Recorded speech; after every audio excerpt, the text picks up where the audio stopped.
So tonight the theme is primary and secondary sources, and I'm going to have a handout for you a little bit later, but I want to start by just reading this definition of primary and secondary sources.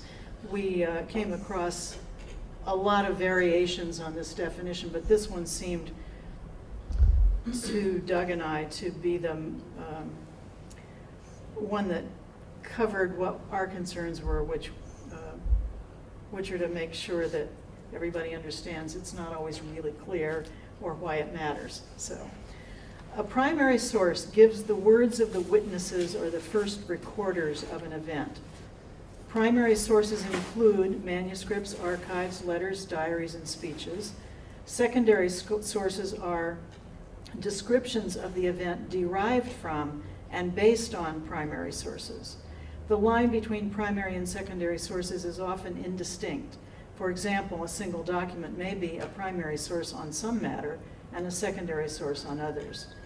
And this was a statement by Helen J. Poulton from the Historian's Handbook, published by the University of Oklahoma Press in 1972. But it seemed like a really good, just general, pretty clear definition. So we're going to work with some primary sources tonight, and we'll work maybe in pairs. And I'm going to hand you, to begin with, pieces of Deaths in Greenfield, recorded by Reverend Roger Newton in 1761, and it goes through the 1800s something. So it is just ostensibly a roll of people who died during certain years here. And what we'll do, what I'll ask you to do, is in your group, just look at the information in the packet that you have. Just kind of look through it together and see what jumps out at you or what begins to be noticeable as hinting at stories, not just lists of facts and dates, but see what you can find. And we'll take a few minutes on this to bring it back to the full circle, and we'll just kind of hear from each group what are some of the things that jumped out at you in the part of the packet that you had, and then what are the things that make you go, boy, I'd like to know more about that. You can see a lot of these were families that seem to die one after another in the same year, so makes you think of a disease or something that must have happened. And then, when did the streets get named after a lot of these? Yeah, because there's clearly a lot of our street names in these records, aren't there? A lot of them. Yeah. Karen, do you want to add? Yeah, no, I was also intrigued when, when you see a lot of family names, kids or maybe an adult, dying within days of each other, that kind of, and then, there was one we noticed where the wife died, what was probably the wife died, and then the couple of kids died a couple of months later, and you feel like there's some kind of family disruption there. I mean, you can see the families in here. You can see the traumas happening to the family. Yeah. That's kind of, and a lot of there's also a couple of years. Well, there were so many youngsters dying. How about your group? Kind of similar to that, we noticed that Joel Smith had a rough day on October 21st, 1804, because his kid and wife died that day. Wow. Yeah. One from an accident, and one from, well, this is kind of horrific, dysentery in connection with other complaints, particularly a passage which extended from her stomach to and through her back, out of which issued a great part of her food for several years. Oh, my. And I really just imagine that way too clearly. I stopped reading. Horrific. Yeah, and then her kid died the same day by a fall from a cart in a few hours after the accident.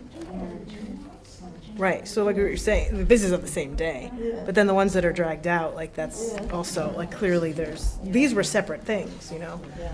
Um, So does it make you want to know more about that disease she had, or would you rather move on to some other curiosity? Yes, no. That's okay. I'm always just kind of, you know, I watch train wrecks kind of person, so I don't want to know, but I read it all. It's like, this is awful, I can't stop reading. And I will do that, you know, go down those rabbit holes. So there were a lot that were, like, just, some things just sounded horrific that just catch my attention. And we kept saying, like, you know, of all the critiques we have of modern civilization, modern medicine is awesome. Like, we don't have to deal with a dying of a throat distemper, or an abscess upon the lungs, or being scalded by hot water. And yet here we are with, During a pandemic, I Yeah. know, and I'm very grateful that we're in this pandemic right now, as opposed to other ones that we've all read about. So Vanessa, do you have the ones that include 1802 to 4 or so? Yeah. So you've got the dysentery.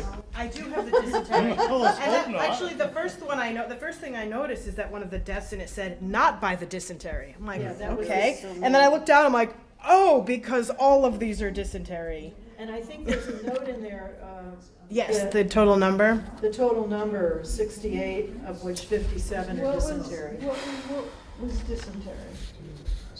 There's a question to, It's a Research. organism in your intestine that It's just an intestinal, causes, it's just, I'm sure it's pleasant. I feel like it's diarrhea and yes, stomach upset. that's my impression, but And caused by bad water, caused by. Yeah. Right, it's a So, water yeah, thing, it's- that's It what was it a is. Tom Lair lyric, something about typhoid and dysentery. I'm not Yeah, yeah, sure yeah. how typhoid ties in, but typhoid comes to mind with it too. Yeah. So this is Sanitation somehow sanitation ingredient. and water Yeah. quality issues probably. Yeah. They didn't have it back then. We have one that was by the consumption, which I always say with an Irish accent. Yeah, we Which is- had a lot of consumption. Oh, did you? Yeah, Okay, I just had what- one. What did you We, see in yours? well, I didn't pick out as many street names as Lindy did, but she noticed a lot of street names. Yeah. And we noticed for first part of them, there were a lot of young and a lot of old, very few in between ages. There were a few 20-year-olds, generally a couple of students. And and I can't find it now, but there was one block of time where they died very quickly after showing symptoms, like within hours. And I think the longest was like 18 hours. And it didn't say it was fever or putrid. The word putrid is repeated a lot. Putrid fever. What were the years, or what was the year? or the years? 1807, H3, H12. That's. I'm trying to find it again. I have a problem with either looking at it for things that you pick out and then make sense, or getting stuck in one. And in the middle of that, I lost the sudden death. I think it might have been 1811. I'm not sure. But there was one where there were at least 3 or 4 that died very quickly after noticing the symptoms, which I thought was like, wow. Yeah, that that's- sounds almost like the flu of 100 years ago. Ah. I feel like I'm never quite sure, what disease they're talking about, because I feel like they didn't have a way to, they weren't consistent in what they were calling. Exactly, Yeah. exactly. Yeah. Well, And they they weren't were- identifying things under microscopes and with blood Right, draws in so it those was just days. kind of, Yeah. Yeah, Putrid the fever. 2 words that we had no idea of, one we figured raffles or rattles, I think it was, which we thought was like a rattle in the chest maybe, Mhm. but gravels? yeah, I saw that too, Edie. Rattles Yeah. and gravel. So that would be an interesting thing to try to, So I think that's the only thing that really would have driven me to look further. yeah, What on earth could that have been? yeah. And I had some curiosities. One, we noticed that a couple of the deaths were labeled as being Negro. Yeah. Oh, I didn't see any of that. Yeah, we have. Well, there may not have been any. Oh, there was one. Yes, there was one. And some of these were going on during the Revolutionary War. Some of these were going on at the same time as the Lewis and Clark exploration west. Oh, I mean, sort of thinking in context of what was Right, happening in right. the country. I wondered about what was going on with the indigenous people who were here at the time, whether they were experiencing dysentery or some of the similar causes of death that were registered here in these records, you know, how that matched up. And sort of wondering about who would have survived if they had gotten these illnesses today. And whether those putrids would have made it, whether the dysentery, I assume the dysentery probably wouldn't happen today, but if it did, would probably be caught. But that's happening in other countries in the world that don't have the medical care that we have. So just sort of thinking of the larger, how does this fit into a larger picture? Well, I got interested in the fact that some people didn't get last names. Sometimes it was the women, and sometimes it were the names that were labeled as Negro. You know, there was Humphrey, who was just a servant of somebody, but did not have a last name, and there was what was her name, Violet. And there was, in 1762, there was widow of, but without a name. And so I went a little into the weeds I got interested in the fact that many of the child deaths did not include ages. So I got interested in well, what about the birth records? So I found another database. It doesn't print off as neatly as this, so I had to do some cutting and pasting from it. But I found a database of Greenfield births, and so I took the first page of the document that you all just were looking at, that this group had, which has 3 family names on it that seem prominent: Munn, Newton, and Nims, I think they are. And then I also wanted to know more about Violet. And so on you'll get a packet with this in a second, but on this Vital Records of Greenfield, Mass. To the year 1849, that is a searchable database that has alphabetic, chronologic, history, explanations, how to use, etc. You can click on the town, and then you get births, marriages, or deaths. So I focused on the births column. And I noted that the way the births were organized, there are all the names, like you would find in an old phone book, you know, Abercrombie to Avery, Babino to Butler, Caldwell to Cutter, etc. And then you have unidentified at the very end, and then you have Negroes. So there was segregation even in the birth records of the time. And so the first page that you're going to get in the packet was the one that I followed through on the Negroes and unidentifieds, and that's on the flip side of that page. And I saw that Violet, a Negro child of my family, born April 25th, 1783. She died April 29th, I believe it was. So she was like 40 years old. So by putting these 2 sets of records together, I was able to sort of see a little more of Violet's story emerge. So this packet, and there's 3 of them, so what I would invite you to do is look through and see if there's anything more you can discover by way of story about any of these particular family names. Again, And if you weren't- so more things that we notice now with this second set And of if you documents. weren't a member of a church somehow, then you probably weren't being recorded, your births and deaths weren't, your death wasn't Possibly. marked anywhere. No, again, the question. Right, was your death noted or your birth noted if you were not part of a church that kept the records? Or the like. I mean, I know there were There was a small Jewish population, I don't know if it was this early. And like the French, the clubs, like the Lions Club, that's what the Rendezvous, at Rendezvous and Right. Turner's found the records of the French, large, like the French community. Anything else that's sort of, like you mentioned the Irish, the number of unidentifieds seem to be Irish connected. And the year, There was 1848, 1849, so to me that says, Right. you know, born to Potato refugees, famine, basically, yeah. and didn't record the names or the dates, just that they were Irish in the year. And what were they doing? Were they being born? Right, yeah. But that's it, but that's, Right. this is zero, yeah, which is, you know, So that makes sense for that, for recent that era. immigrants from Ireland arriving and having babies. Yes, Yeah. yes, that's what they do. Yeah. Something that I noted when I was going through this particular database was families where the same name would be given to successive children born. And I suspect if we cross-referenced with the death records, it would be a family that named a second child or a third child the name of a child who had already died. Right. And in fact, one of them is the same reverend who keeps the records. And in the whole document of the deaths,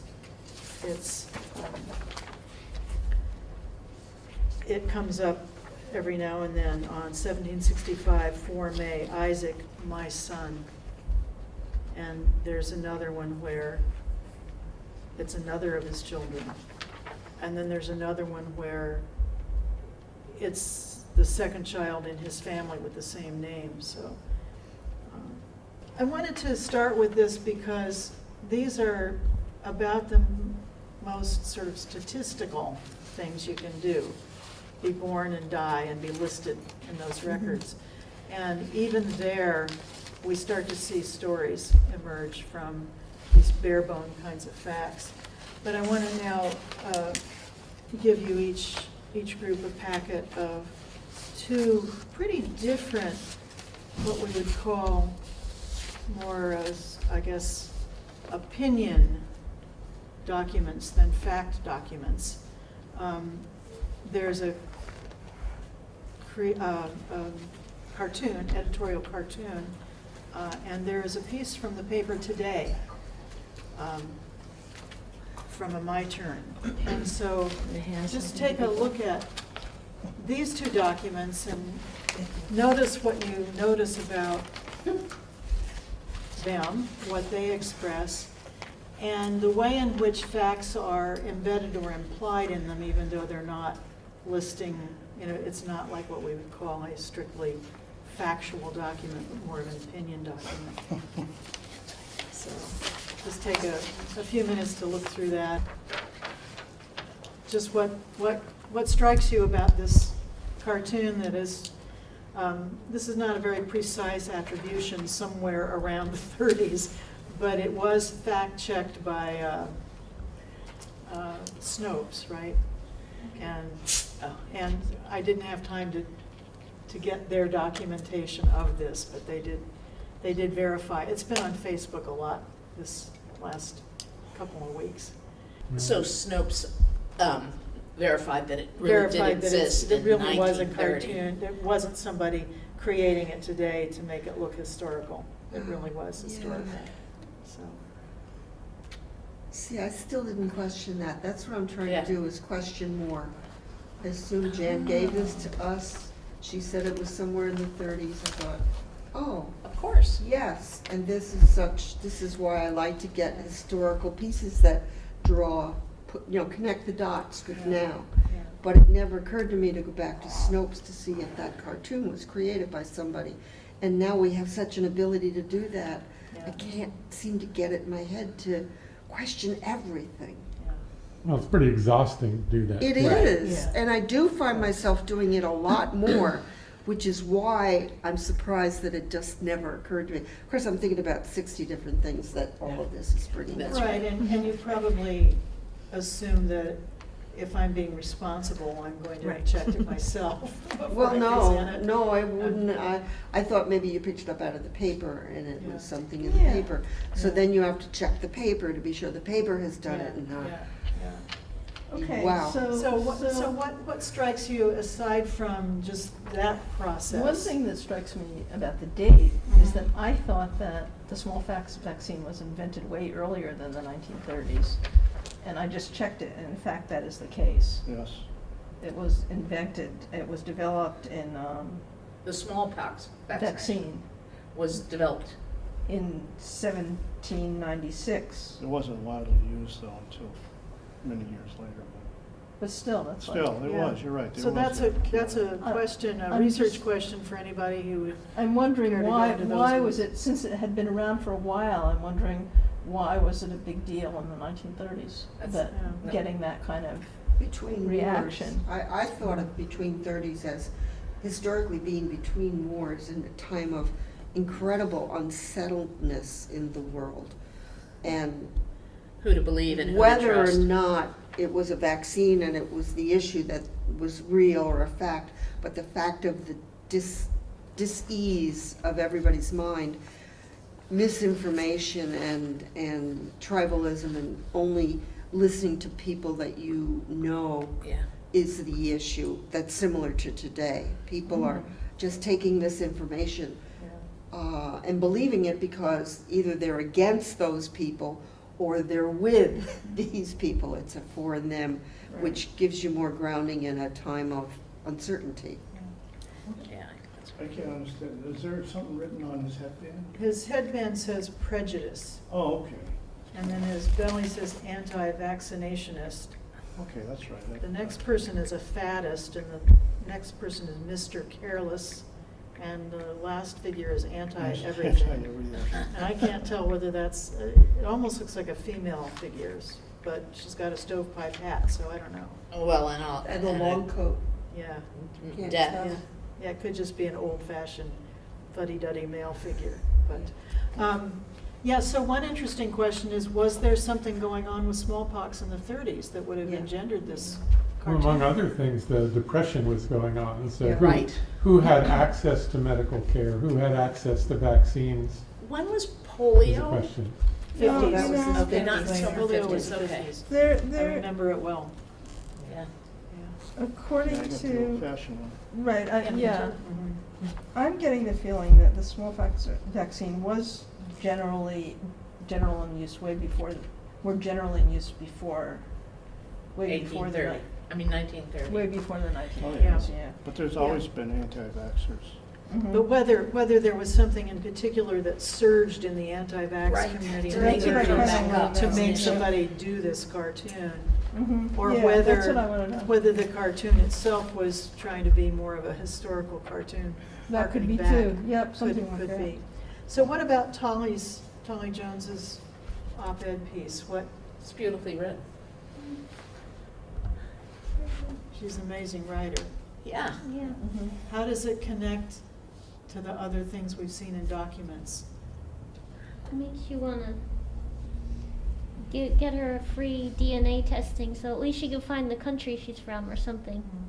Cause I know, or the white reparations and all of that, it's just, it should be done more.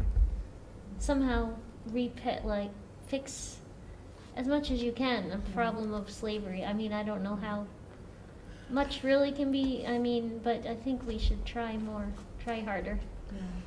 There's something about the issue of not knowing your ancestors too. I mean, I deal with it a lot with the adoption world, and just trying to find it and follow it. But this is another step more complex, and and I think she did a really good job of drawing that out, of drawing the complexity of her situation out. It's not just a matter of not knowing who her mother and father are.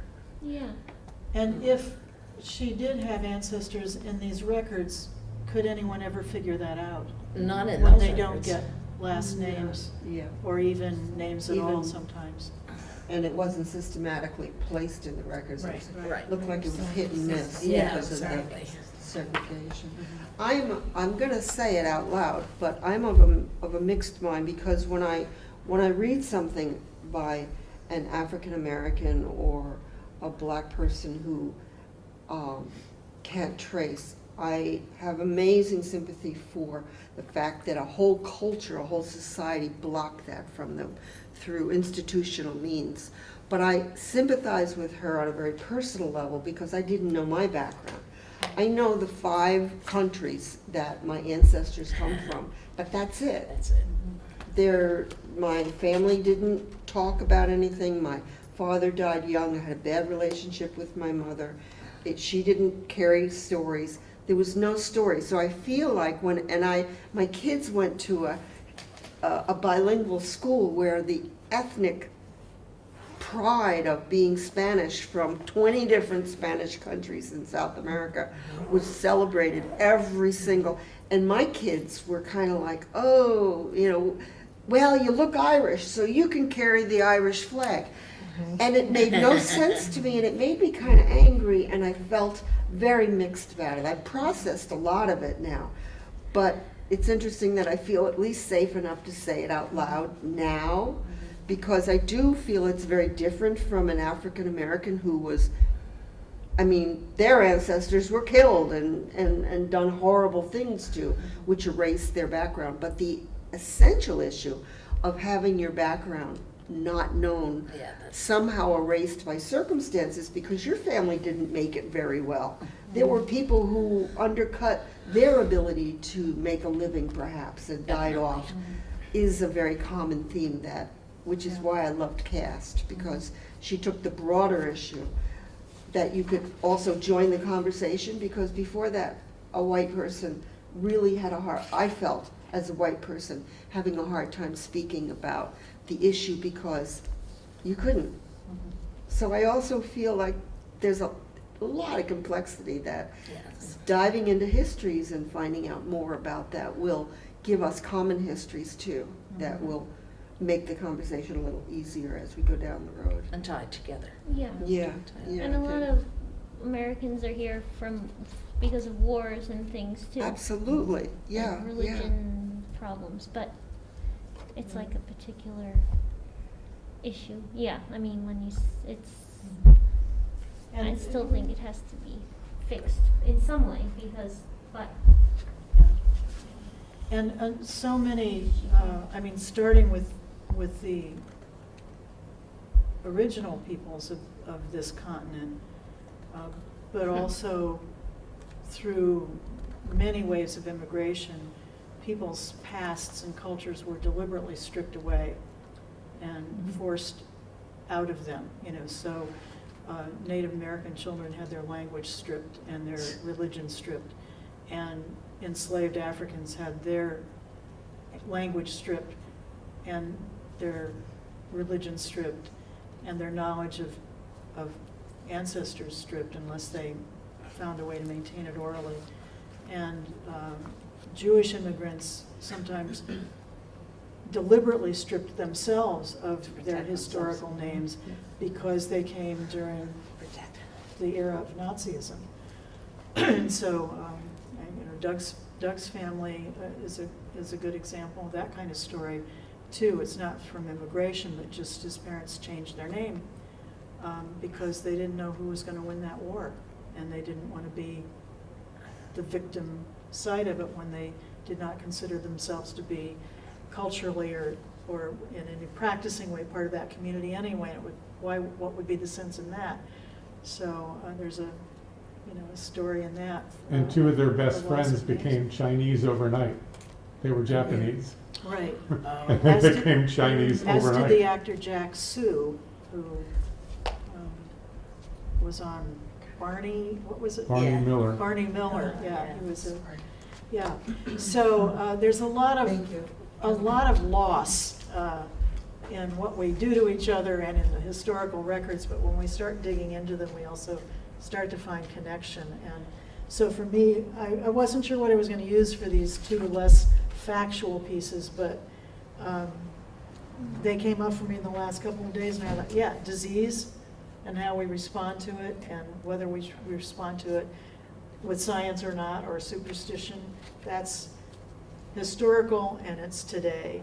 And erasure of African Americans from the historical record is going on today. It went then, you know, it's sort of a thread all the way through. But what do you feel about which kinds of documents pull you in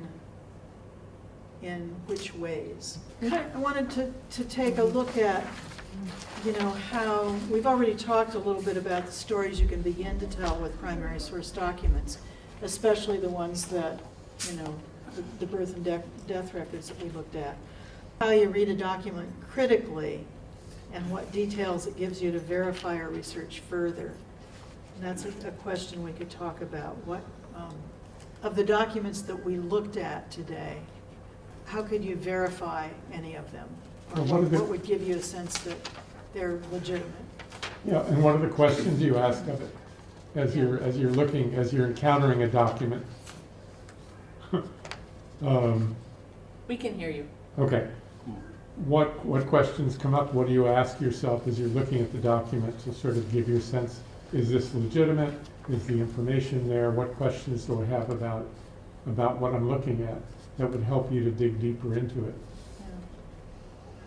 One thing that just comes to my mind about the death records one, I realize, is we do have a lot of background information.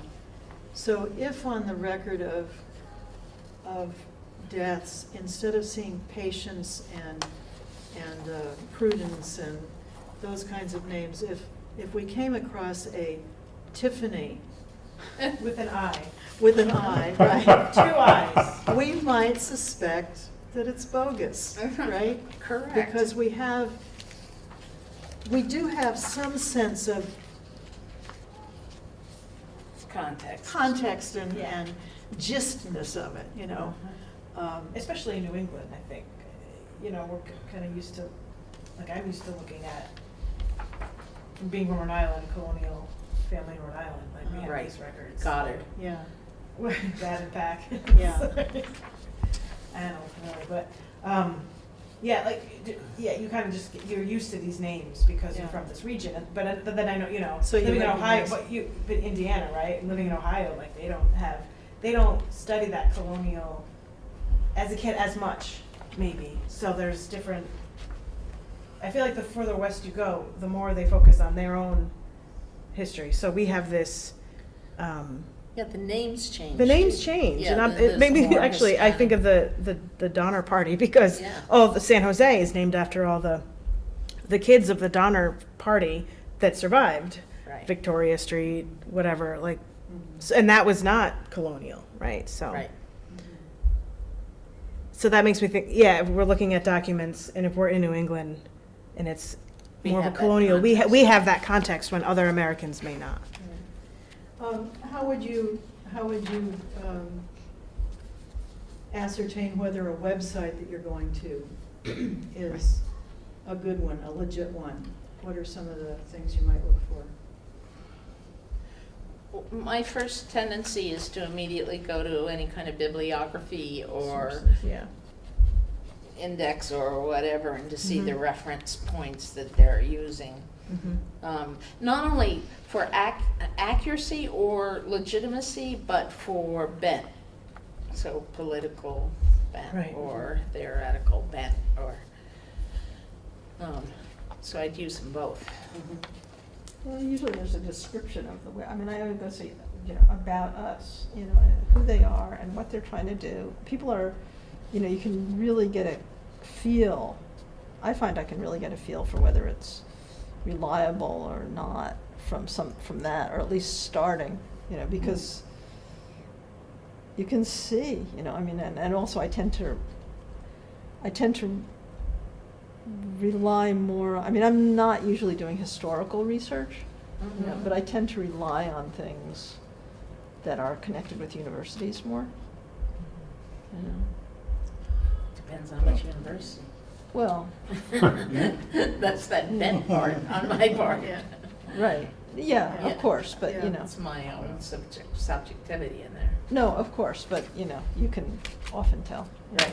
And, If you're using this as an example, Like, you can't, you know what I mean? If you're talking about the issue of slavery and her own personal opinion, it can't be debated in a way. Right, Like, and, or we all should be African right now and black and discussing it. Like, it's almost not our place to discuss her issue, because it's her explaining slavery. Like, we can just glimpse what that's like, you know. I don't know. It's a different thing when you're like, it's your culture and you're investigating it and going into it for your own reason, but we can't, like, especially nowadays, it's very, you know, it's can border on not I being think- politically correct, because we're white, we can't debate her personal account at all, like, even, I think her piece I is mean, I think really, you're talking about something else in Yeah. a way, but to use this, like, an issue of slavery is Well, almost not okay, like, cause we're white, we can't do that. and I think her piece is a really good example of what the definition speaks of as a document that can be both at the same time. Primary and secondary. It's absolutely a primary source document Right. because she created it and it is there. It exists as her expression of her experience and her feelings. And it's incontrovertible Yeah. as her experience. Within it is her opinion, kind of, or her understanding or analysis of an enormous body of history that she is not presently witnessing, but has studied and knows from secondary sources.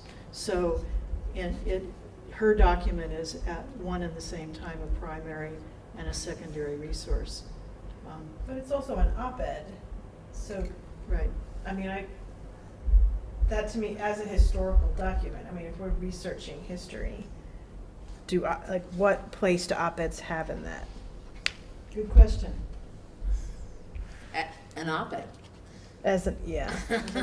I mean, Yeah. as both a secondary and I think that, you know, they count as both, because it's their experience and their understanding of the larger picture, not necessarily a statement of fact. Well, that's what I guess, because to me, I think if we're doing historical research, it's based on verifiable facts, which op-eds are not.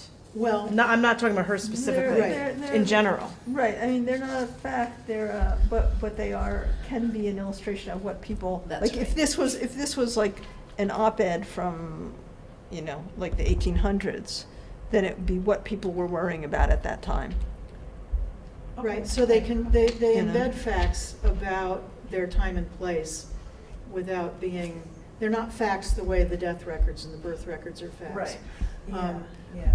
But I think one of the things that I think it's kind of an important thing to tease apart is there's objective fact, subjective, which is still a compelling part of history, because if we don't have feelings about it, what's the point, right? Subjective experiences are how we cobble together. The more the merrier in terms of getting a really deep, nuanced feeling for a time and place in history. If we get only one version, and this is what we were doing, you know, a Right. week ago in the exercise, if you get only one version, and that's the official history, it's leaving out a huge amount. The more you can find of those stories that are subjective, the more you can begin to glean what the whole picture might have kind of looked like, you know. But there's no guarantee that any document you find is truthful. That's a whole different, Right. that's a whole different thing.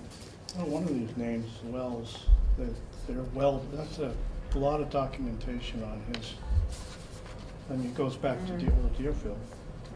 And he built, you know, his descendants built Weldon. And then the entryway to the fairgrounds, you know, that big arch. Yeah.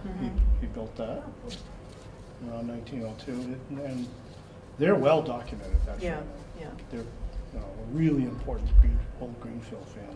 Yeah. Yeah, There's so- a lot of information. Yeah, So that's the opposite of Right. like, say, the Irish yeah, or Native Americans or, you know, African Americans, which don't have a lot of documentation that you Yeah. can go by. But then you got like real primary people like Jonathan Wells. Though the only counter to that would be that those who are in control of what gets remembered also are in control of how it's remembered and what isn't remembered.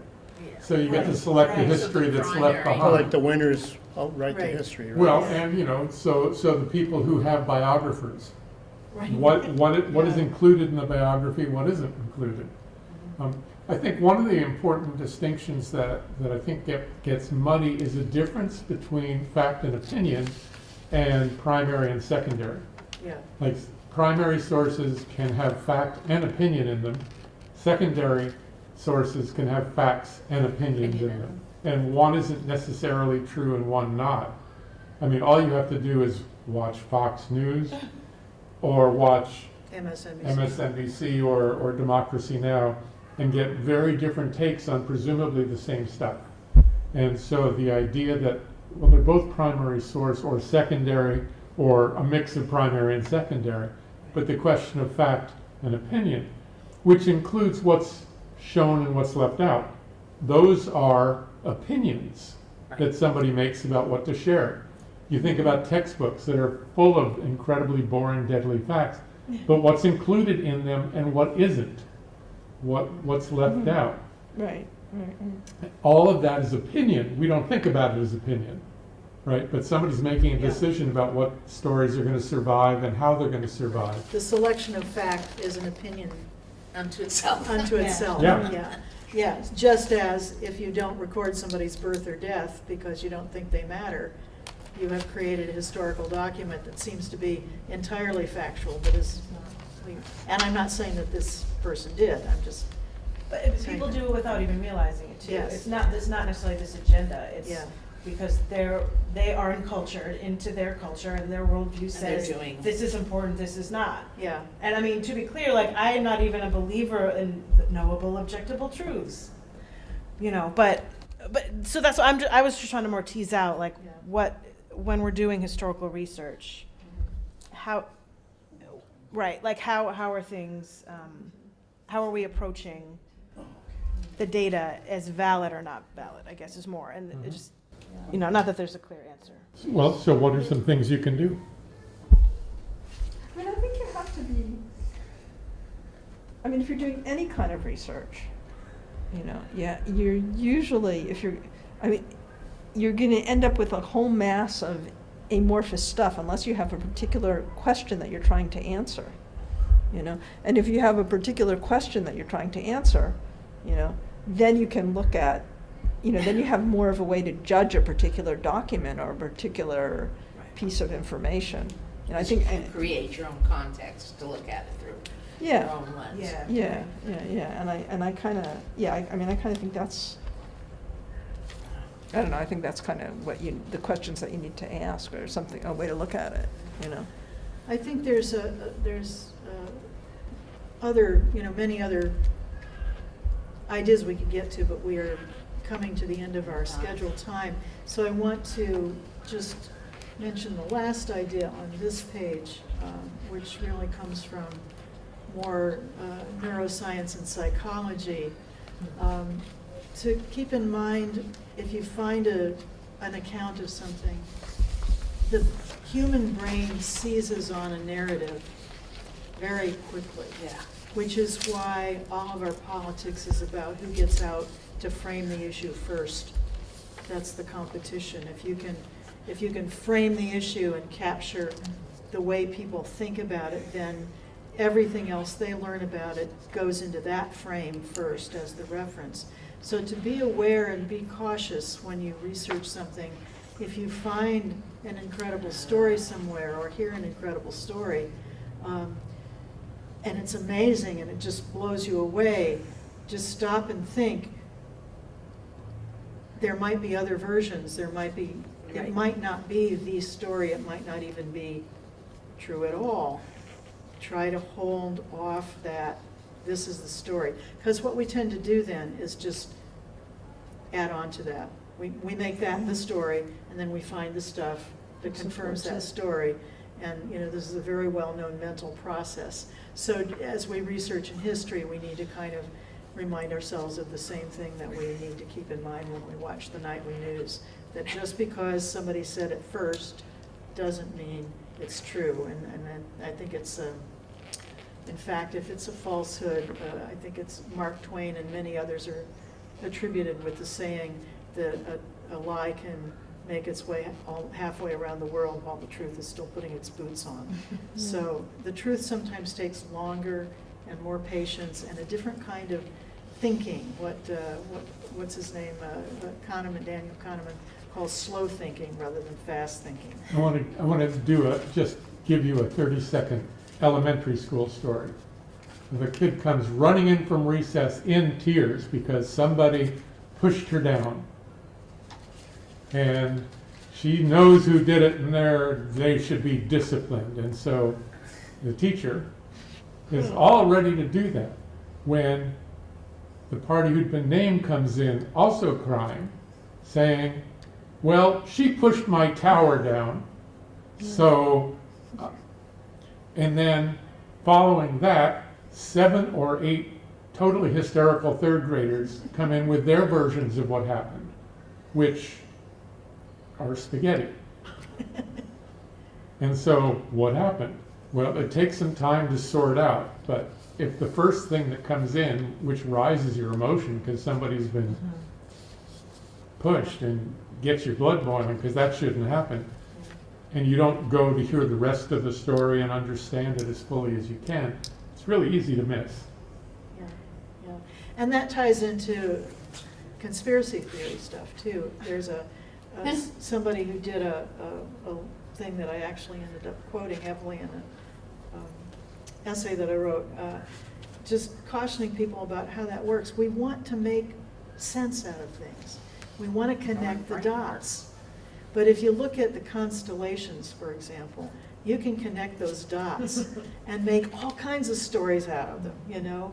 Somebody looks at one set of them and says that's the belt from somebody, and somebody looks at another and says that's a chair, you know, or that's a bear, that's a mama bear, that's a little baby bear. But somebody else could look at those dots and see, well, that's a shoe, or, you know.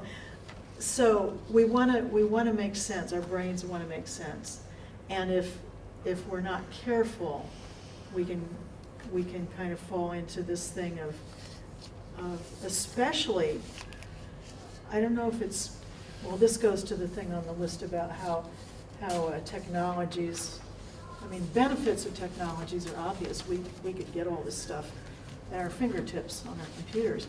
The drawbacks are how manipulatable they are, and that all the disinformation, and that there are people who are, for their own reasons, sowing those false little breadcrumbs and leading us to false conclusions. So we have to be very cautious as we pick our way down the path. We have 3 packets of something, and I'll pass them around. And if they're useful, keep them. Well, actually, we can do 3, and then the rest of us are echoes. Oh, that's true, yeah. So we can. Yeah, so Yeah, the no. 3 of you who are not part of the project team. This is just a packet of guidance for looking at documents and sources of various kinds. So if you're looking at a photograph, for example, I just happen to have one here that's of historical nature, it kind of guides you through what can you discover, you know, what do you see, how can you verify, you know, all those kind of guiding questions. If you're looking at a set of records, as we did earlier, a different page will have that kind of thing. It also has for movies and, you know, songs and other kinds of artifacts in general. So it's just it's a good set of guidelines for approaching these kinds of things and making your own kind of data out of them. So that's it for tonight. We're out of time. What's the name of the website? echogreenfield.org.